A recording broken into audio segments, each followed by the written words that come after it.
حديث رسول عليه الصلاة والسلام كيسر كنوان تيف نياتين سرّي فنّي طري أدّر قلبي تين كل فتشو قبنا دررت يجوا أنا تيان سورة نمو يروحون ده سودا ربي كباك نورا برباكي سنمي قرآن ربي براتو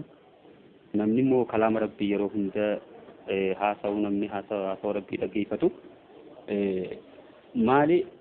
نمو ربي وجي ولد هاسو جري يجوا بريانكي سنيفو برقراتنا إيجا سنمات دمروني سنبرباكيسو يو هاجان جبدون مفتي قوفا مالي eegaltee jidduun dhiiftee jidduu maal gootee akkas akkasii miti jechaadha. Wallaahi nuti imma yeroo teenya yeroo silaa barannu keessa akka isin bichaa kanatti nuuf hin mijjooyne maali nama bira taa'aati sheekarraa barannus guyya guyyaan barbaadaa bakka inni deemutti hajaa isaatti jala deemnee akkasitti irraa barachuu turre warri nuun duraa inuu nu daran akkasumatti maasis haallinis kan mijjaayisis jira kan hin mijjaayinis jira namu kuma keessa dabaretti keessa dabaree barate jechaadha. Isin ammoo nama waan kana amma gara uummataatti dabarsu waan taataniif namummoo teknooloojiidha wajjin deemu waan taataniif akkanuma qaraatanii keessa kutuu qofa odoo hin ta'in keessa galallaaluun jiraachuu qaba. Yeruma hundaa'u xiinxaluun jiraachuu qaba buleen kiyya wallah. Quraana keessa yoonii fi tadabburriin jiraatiin faayidaa guddoo handila fi irraa akkasuun hin danda'amu. Tadabbura walirra rabbiin fahmii nama kanaaf kenne walirra rabbiin ammaatis yeroo isaatti fayyadamuu sanaaf namaaf kenne rabbitti kadhachaadha. Namni ilmii barbaadu yeruma hundaa'u du'aa irraa duwwaa ta'uun hin barbaachisu akkasitti waan kana niyyaa keenya sirreeffannee eegaluu qabna inshaallah. Kanatti aansuudhaan mee hanga tokko hanga danda'ametti qiraatii bara 1436 ji'a 12ffaadha amma muharram dhufuudhaaf malee nafne jechaadha. galgala 24 jechuudha warraan sana kanarratti wanni waliin haasofne inshaallah wani laallu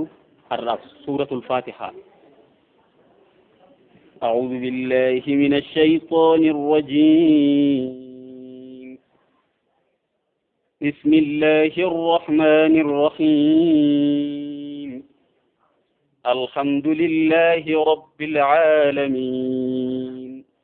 الرحمن الرحيم مالك يوم الدين. سورة الفاتحة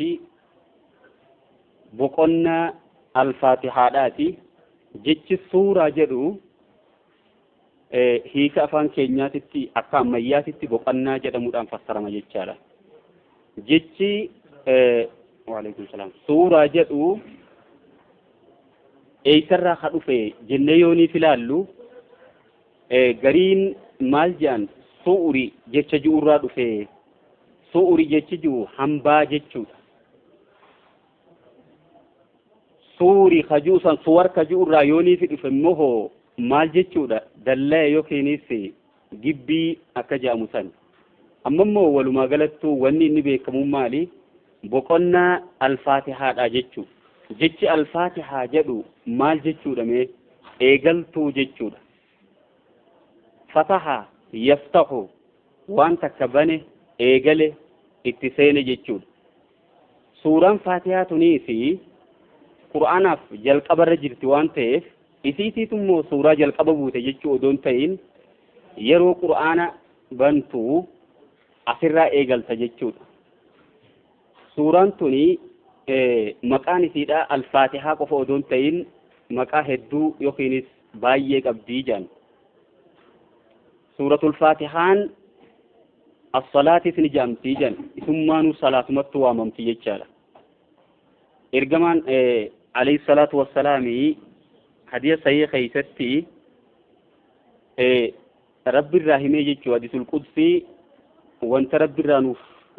gara keenyatti dabarsan keessatti ربي سبحانه وتعالى مالجئ قسمت الصلاة بيني وبين عبدي صلاة إني جوسون فاتحة جتشوجان مال الجنان صلاة نمانو فاتحة ملين سوان تي لا صلاة لمن لم يقرأ بفاتحة الكتاب. يرو قبرتي الحمد لله رب العالمين جي حمدني عبدي جاء ربين قبرتي خينا فارسه الرحمن الرحيم مالك يوم الدين وقاجئ الرحمن الرحيم يروجئ أثنى علي عبدي قبرتي خي فارو تيد الدبي إرد الدبي إجتشاره مالك يوم الدين وقاجئ مجدني عبدي قبرتي خي نقدسه جاء ربي سبحانه وتعالى إياك نعبد وإياك نستعين جتشون أمو هذا بيني وبين عبدي جي ربي قني جدو خيا في جدو قبر التخيات تجو مالي في إياك نعبد وإياك نستعين ربي وادا يخيني أحديثين الجرى جتشارين نخل إياك نعبدون ثم قفا قبر وإياك نستعين ثم قفا قرقار في فنار نتي من مسلم توتا kan gabbarru suma malee waan biraa takka illee gabbarruudha kan gargaarfannu suma malee waan biraa gargaarfannuudha kun imma ahadii jidduu rabbiitii fi jidduu gabrichaati gabrichi rabbiif ahadii seenu jireeru kalcha'u mee wanni kun wallahi baay'ee nama saalfachiisa salaata keessatti kas jettee yeroochi deemtee immoo nama biraa yaammat makhluuqa yaammat wanta biraa yeroo gabbarte